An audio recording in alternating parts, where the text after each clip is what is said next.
আসসালামু আলাইকুম এভরিওয়ান, সবাই কেমন আছেন? নতুন আরও একটি ব্লগে আপনাদের জানাই সবাইকে স্বাগতম।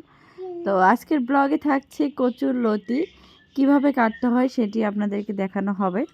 অনেকেই হয়তো বা এই কচুর লতিটা কাটতে পারে না, এই জন্য রান্না করেও খাওয়া হয় না। তো আজকে এই সুন্দর করে কাটার যেই প্রসেসগুলো ওগুলো আপনাদের সঙ্গে শেয়ার করা হচ্ছে। আসলে গ্রামে লতিগুলো মানে বেশ পাওয়া যায় বিভিন্ন জায়গায়।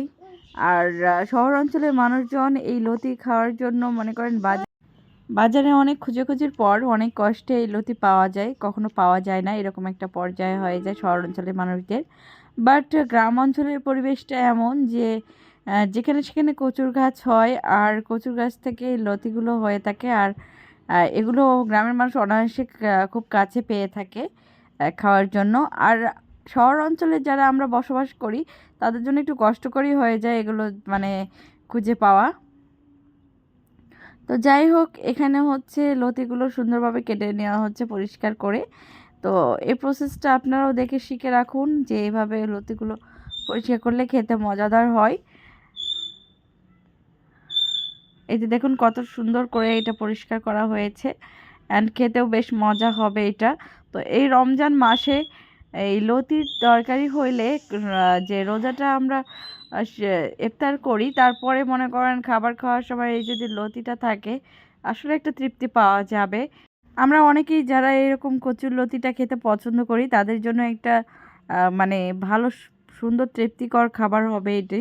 আর রমজান মাসে যে রোজা থাকার পরে যে একটা আহ, খাবারের জন্য একটা মানুষের আগ্রহ থাকে, সেই আগ্রহটা আরও মানে সুন্দর হবে যে পছন্দের একটা খাবার কচুরলতি আছে এরকম একটা মনে হবে।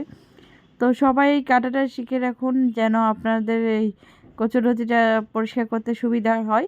আপনাদের ক্ষেত্রে এই ব্লগটা আমার আপলোড করা। আসলে অনেকে আমরা পরিষ্কার করতে জানি না লতিটা কিভাবে পরিষ্কার করতে হয়। তো এই কচুরলতি দিয়ে শুটকি দিয়ে রান্না করলে বেশ মজাদার হয়। এটি হচ্ছে সুন্দর একটা রেসিপি। তাছাড়া চিংড়ি মাছ এগুলো বা ছোট মাছ এগুলো দিয়ে রান্না করলেও বেশ মজাদার হয় এই কচুরলতিটি। তো সবাই সুন্দর করে এই প্রসেসগুলো শিখে নিন।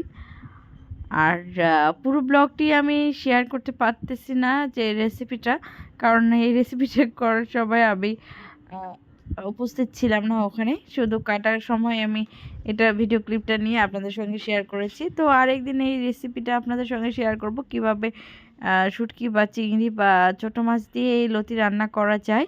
তো এগুলো প্রসেসটা আপনাদের সঙ্গে শেয়ার করব। দেখুন খুব যত্ন সহকারে এই লতিটা কাটতে হয় যেন কোনো ময়লা না থাকে। তো সবাই ভালো থাকবেন, সুস্থ থাকবেন। এত সুন্দর করে লতি কাটাটা দেখেছেন এতক্ষণ কষ্ট করে পুরো ব্লগটি। তো সবাইকে অনেক অনেক ধন্যবাদ। সবাই আমাদের জন্য দোয়া করবেন, আপনাদের জন্য অনেক অনেক দোয়া ও শুভকামনা রইল। ভালো থাকবেন সবাই, সুস্থ থাকবেন। আজকের মতো এখানেই এই ব্লগটি শেষ করছি। তো আল্লাহ হাফেজ।